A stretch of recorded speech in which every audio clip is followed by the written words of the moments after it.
in those three.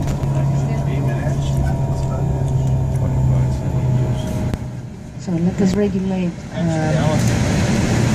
the temperature for you. Feeling better now? Good. You're going to hear me perhaps not that well, but this drops automatically, the sound you hear. When it reaches temperature, you can always regulate it by those tubes you have here. Don't let it come on your heads because you will be ill tomorrow. Regulate it, okay? So I was talking to you about the area. The area has 3 natural ports. This is the largest one. And we have to imagine and replace the ships we see now, the ferry boats, with smaller wooden ones. Let me now show you some ancient blocks on the grass, which used to be part of the fortification of this port. So the blocks we can see now on the left, these huge antique blocks, used to fortify the area of Piraeus. And as I'm going to show you Athens as well, let us imagine, let us have a picture of the place and imagine that the center, the core of the Athenian life during antiquity has been the hill of the Acropolis, I'm going to show you, and the surroundings of the hill. Supreme Sanctuary was built on the top of the hill devoted to Athena. Then again, the settlement surrounded this hill, and then you have to imagine the city walls surrounding the settlement and then leading to the sea. Work with your imagination and think of 2 parallel building walls forming a street between them, running to the sea and then fortifying the area following the coastline of this place. In front of us, ladies and gentlemen, behind these eucalyptus trees, imported tree, we have a skyscraper. It cannot be compared with the American and the Australian ones, but for us, for our proportions, this is a skyscraper. This is the City Hall of Piraeus. I'm showing you the building not because of the importance of the building, but because as we turn to the right, have a look on the left and you're going to see the building I'm talking to you about. So this is not the most important building of the area, but I will be able to point you out this construction from the top of the hill of the Acropolis, and you are going to understand how close we are, because the distance between Athens and Piraeus is not more than 10 kilometers perhaps. Imagine now people during antiquity being sailors and merchants. The Athenians have been anyway sailors and merchants, bringing goods, exporting and importing goods, and having them here in the port we just left behind, and then with their coaches or even horses and donkeys, transporting these goods, protected inside the city walls, I'm striving to do, reaching the center of Athens, the northern slope of the hill of the Acropolis, where the agora, the marketplace, was formed. And this happened daily. What happened to the other ports of the area? They had another 2. The second largest one, the one I'm going to show you right now, was the military port. This place was fortified as well, but we have to imagine here not the commercial smaller boats, but larger wooden ones, which have been called the triremes. The ships have been called the triremes because they had 3 rows of oars on each side. Tria means 3 in our language. It's the same word for every European language, Tria. So, 3 rows of oars on each side, 200 men on board, small, agile, and very fast. 2-masted ships. The Athenians had, ladies and gentlemen, 400 triremes, with the super nautical power of the classical triremes. And these various ships if they wanted to attack, they have speed with a tremendous speed of 12 miles per hour. This was faster than the famous Roman galleries. The Athenians, having 400 of those ships, managed at the beginning of the 5th century BC to defeat the Persians. The Persians were the ones who have been living in the area we call today Iran, geographically seen. And they were the super ones, the super powerful guys of this area. Now imagine that some of these triremes, of these very important for the Athenian ships, have been kept in shore over here, so replace the yachts and the motor sailors with the wooden triremes and add walls following the coastline exactly as Joseph is going to drive us to the center of Athens, following your imagination, high walls fortifying both Piraeus, port and city, and connecting. Why do I tell you this? We are going to see, ladies and gentlemen, today many different areas of this place we call the Attican Peninsula. This Attican Peninsula, we call the district Attica, has as a capital city Athens. Second largest city and a city for itself, the area of Piraeus. A place which had been inhabited early in our history without any interruption. And this is crucial because one can follow the historical line from the 4th millennium BC without any interruption until now. And if it is true that we have in Greece other cities being, early inhabited as well, and this happens in Europe generally speaking, we have very few examples where we can follow this historical line without any interruption, which tells us what? This area had several interesting aspects which led the inhabitants never to leave, or, even worse, invaders to arrive, wanting to influence this very place. So let me try to schedule a little bit how this was, and I'm not going to give you many dates, but I would like us, if you're interested of course, to have the frame of our history. Are you interested in this? Okay. So let's admire first the view. Let me show you this very magical. Please hold on, because madam, we are not very safe standing there. Excuse me. Thank you. This is the Saronic Gulf. This is the Saronic Gulf and the Bay of Phaleron. Attica is a peninsula. As everybody understands, we have 3 sides of sea. I'm going to bring you, Joseph is going to drive us there, the southeasternmost, which we call Cape Sunion, with a very interesting Poseidon temple, protector god of the seas and the sea people. And as this land has 3 sides of sea, we do have on the northeast and northwest 3 mountains. I'm going to show you each and every of those 3 mountains. And this forest, ladies and gentlemen, a basin. This basin was naturally fortified for these very reasons. It's a kind of a crossroads, because if you are here, you can easily sail east and west, both. You can reach the coastline of Asia Minor, you can reach Italian Sicily. So anyway, imagine this area and this port being quite central in our world. Just that it is a fertile area. Fertile soil and rich in waters. Many rivers.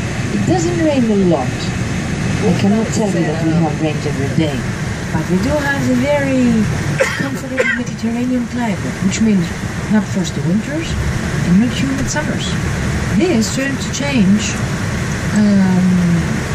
some 10-15 years before, because of global warming. But before global warming, no humid summers at all, and a very interesting breeze coming from the north cooling down.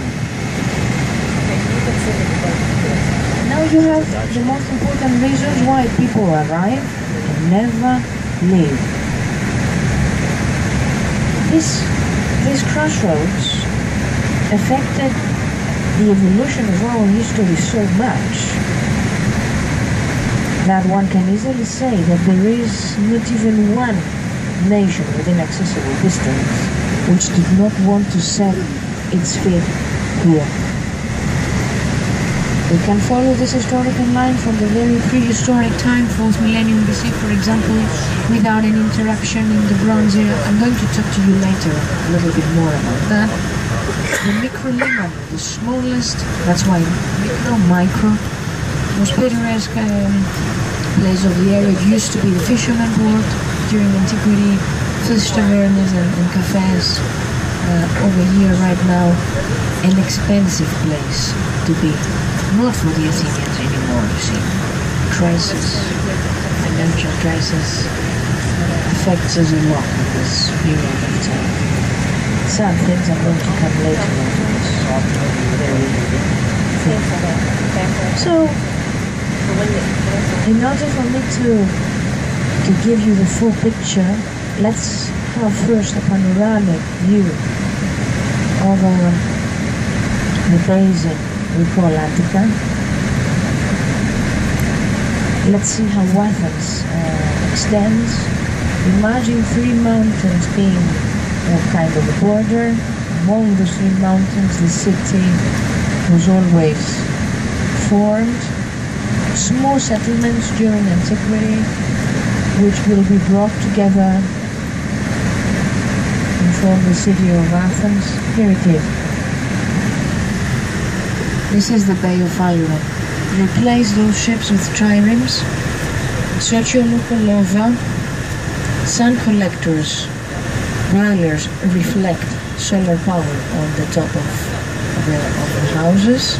So there is a stadium right next to us. Behind the stadium there is a high hill. Can you see it? Can you see this high hill? This is the highest hill of Athens. We call it Lycabettus. And then there is, okay, thanks very much. And then there is a plateau, another hill between, very clear view you have today, between the stadium and the highest hill of the city. This is the Acropolis that you can remember. The Acropolis and the building which dominates, this grey yellowish building in the middle of this is the Parthenon. You see how close we are? You understand what I'm pointing you out? Okay. Joseph, thank you very much for doing this. Let's go smoothly, gently, a little bit further.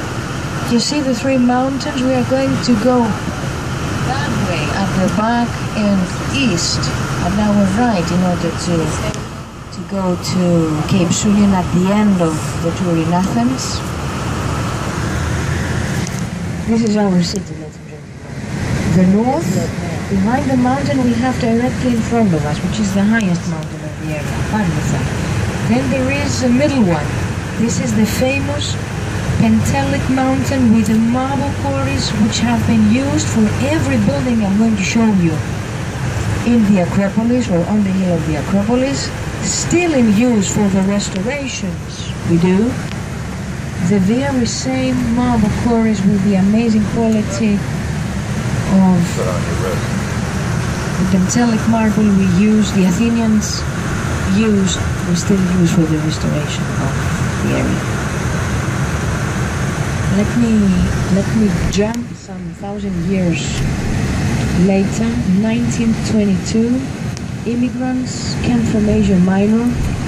The buildings you see, the houses you see left and right, belong to immigrants who came from Asia Minor, from the city of Smyrna, from the city of Ivory, of Miletus, of Ephesus, Kushantasi, Marmaris, because the Greeks decide to have a war against the Turks in order to get back the cities which had been Greek for many centuries in Asia Minor. this will be a very crazy idea. We call it the great idea. But this would lead to the absolute catastrophe of the cities and the Greek army. So thousands of people arrive in less than 3 days, crossing the Aegean, reaching the islands, which are very close to Asia Minor, and then coming here, settling down all over the country, but mainly in Piraeus. This triples the population of Piraeus at once. Very wealthy people once upon a time, people living there, and very educated ones. They start working from the beginning, from grade zero practically, and bring their ideas, their way of thinking, philosophy. Here, one of these families will be the famous family of Aristotle of Onassis.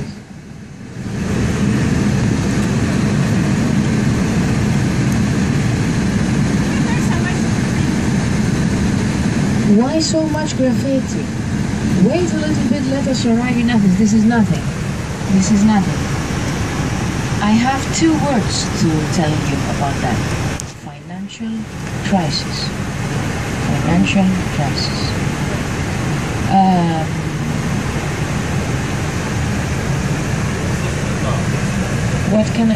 What do I have to add in this? You are going to see homeless people. If you would like me to talk right now about contemporary things, a lot of graffiti, a lot of protests, a lot of unemployment, 28%, 28%. And half of the people who work are just working 4 hours for 350 euros a month. That's why. And this happens because the money we borrow from Europe has to be paid back in loans. This happens because the system is very corrupted, because it cannot afford to tax the rich citizens of our country. Because the 300 parliamentarians we have sell the country piece by piece, and very cheap. If you like me to be honest to you. That's why. That's why.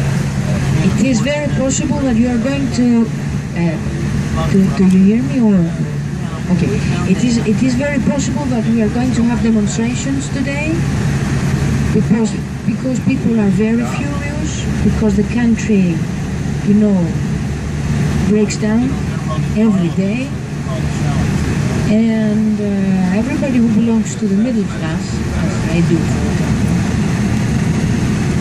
I would say educated people, either leave the country, going anywhere you can imagine, US, Australia, even Germany, England, you name it, everywhere, even to the Emirates,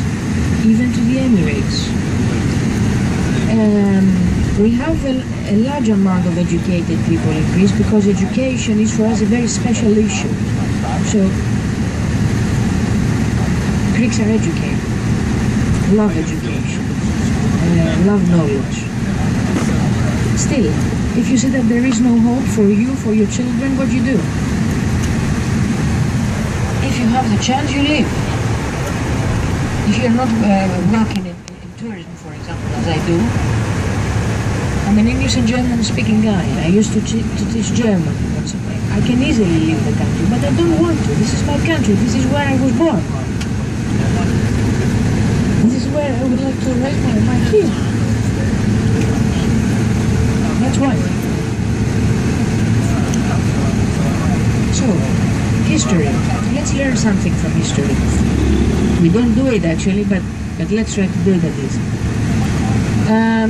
2004, Athens houses the Olympics again for the second time from the moment where the newly born Greek state, 1821, will live. Construction stereo on the right showing us the attempt, the effort that was made in order for us to house properly our games, because the Olympic Games are a Greek invention, as you know. And a street which brings us to the center of Athens. The very first thing I'm going to show you right away, ladies and gentlemen, is the stadium, which used to be full several times in order to house, first of all, the Panathenian Games, which have been the games that the city of Athens organized in order to worship Athena every 4 years, exactly as the Olympics.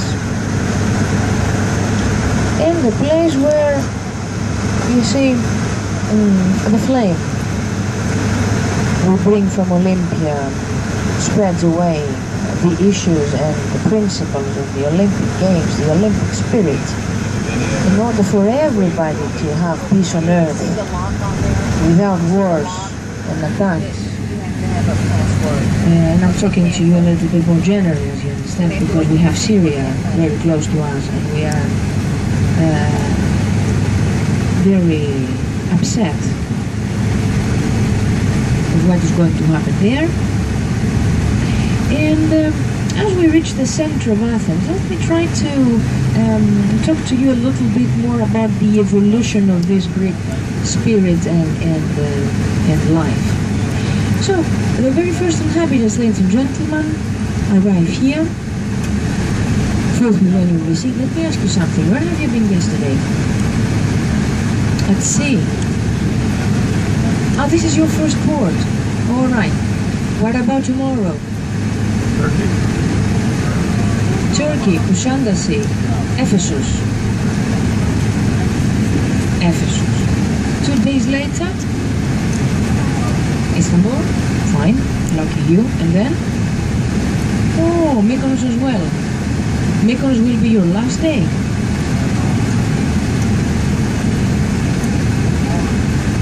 Fine. So you're going to have Venice, I suppose. You started there. Rome, Barcelona. All right. Okay. So, let me try to connect the places, if possible, you're going to be, because this is your first day here, and because you are in a very important city. Sorry to say, I'm not arrogant. I'm just Athenian.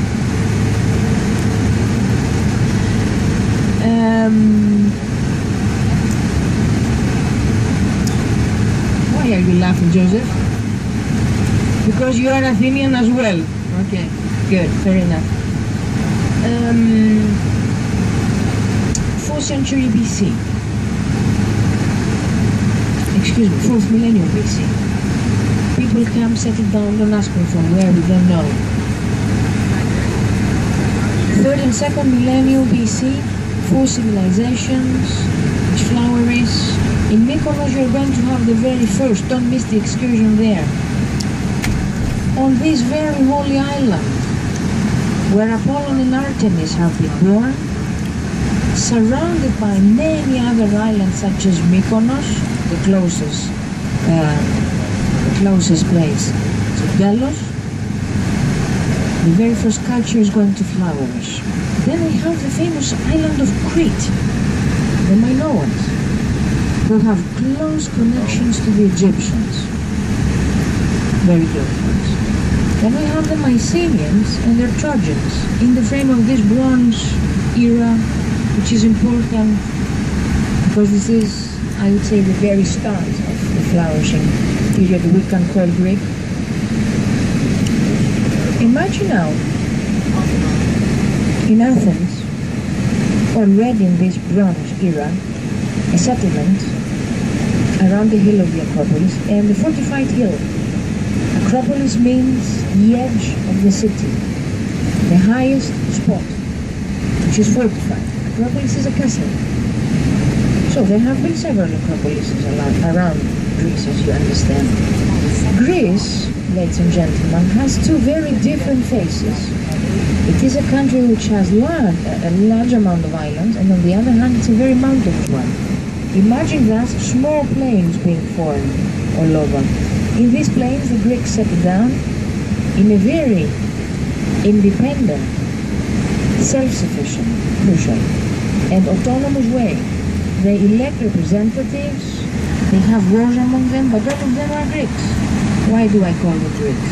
Not because of my national feelings, believe me, but because they speak the same language, they write the same right, and they worship the same gods. The very same gods we are going to meet in Rome, which are just renamed.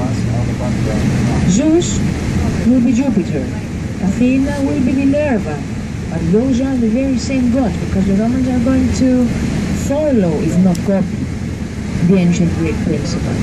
What happens now here, in this country? Because this country is a crossroads. It brings together Europe. This is the beginning, open of Europe. Very close to Asia, Asia Minor. We're going to see tomorrow how close we are. Very close to Africa, Egypt. Those people, those civilizations, non-Greek ones, who have been living around the Mediterranean Sea, which is a very close and safe sea, allowing this traveling, even, in prehistoric times. This gives to the Greeks, who are curious, really and truly. They are curious to cross the sea, because if you have the island in front of you, you want to see what's on the other part of it. So you cross, you travel. And when you travel, you have something very special. You can meet others. You learn to tolerate. You learn to be not aggressive. So you cross the sea, you get to know the Sumerians, an amazing folk, the Phoenicians, inventors of the way we write. The Greeks will be following the Phoenician principles in order to have their alphabet, which the Romans will transfer in the Latin one, which we still use in every European language, except for Greek.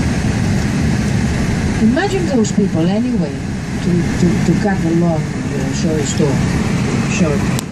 Imagine those people getting to know others, adding, collecting information, fertile knowledge given by the Egyptians, Sumerians, Phoenicians, Babylonians, Mesopotamians, and at the end of the day, not being the inventors of everything, no, of course not, but having the cleverness to do it in such a fertile way that as we approach the 6th century BC, and this is important what I'm going to tell you now, what we understand under the word science is going to be born. What is Greek is the word and the meaning behind what we call science. A way to study things, physical science at the very beginning. They study the planets. They know 5 planets of our system. The wrong way they believe that these planets move around the Earth, but still, they pose questions. How this globus, how this Earth was born? What kind of conjunctions we can have between the cosmic powers of the planets and the divine people. 6th century BC, stretch your look to the left. The very first temples are going to be erected. Democracy is going to have its very first steps. I will elaborate what I mean. The very first temple devoted to Zeus. You have the best light, ladies and gentlemen, today for your pictures. Lucky you. Temple of Zeus, at the very bottom of the hill. One of the largest temples, thanks Joseph, of the Mediterranean Sea, with 104 columns. Exactly as big as the Artemision we are going to see tomorrow. One of the 7 wonders of the ancient world was the Artemision, a temple devoted to Artemis. That's why we call it Artemision, the Artemision of Ephesus, one of these 7 world wonders. So the temple of Zeus, of the Olympian Zeus. Why Olympian? That's his nickname. He lives on the top of the mountain Olympus, which is the highest mountain of the earth. On this very highest mountain, the Pantheon, every Greek god, resides. This means the final, the whole, the total. That's why panorama. At a very close proximity, a little bit behind, the hill of the Acropolis, castle of the Athenians, and the temple which dominates. Which temple? The famous Parthenon, the masterpiece. Not the only temple on the top of it. I'm going to show you a series of temples, but this is the construction number 1, devoted to Athena. Let's now do something practical. Let's find out if our hearing devices work properly. In order to have them work, you have to switch them on, of course. We will have a little bit of static in the bass, but I can't help it. We are channel A4 already given to you, but check it please. Then you have the blue earpieces. Plug them in as deep as you can, otherwise you're not connected. And let me see you. Are we connected? Give me a sign. All of you.